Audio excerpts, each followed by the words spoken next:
Tonight, CBS News has learned that President Biden has quietly given the go-ahead for Ukraine to launch limited airstrikes with U.S. weapons inside Russia. We have our nuclear doctrine. Look at what is written there. If someone's action threatens our sovereignty, we consider it possible to use all means at our disposal. Let me ask you about what Vladimir Putin said last night about this authorization of American weapons inside Russia. He said the supply of high-precision weapons to Ukraine for strikes on Russian territory is direct participation in this war. He went on to say that this is the way to serious problems, and again talked about Russia's nuclear capabilities. Does that concern you? I've known him for over 40 years. He's concerned me for 40 years. He's not a decent man. He's a dictator.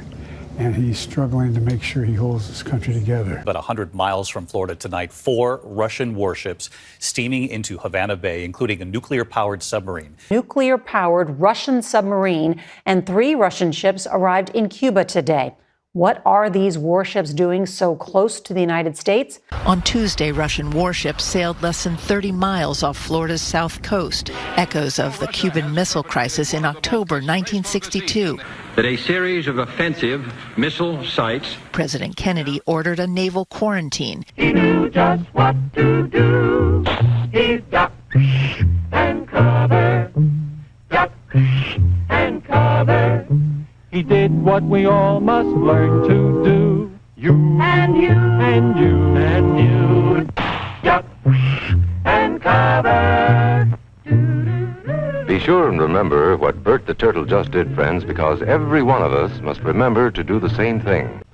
That's why these children are practicing to duck and cover just as you do in your school.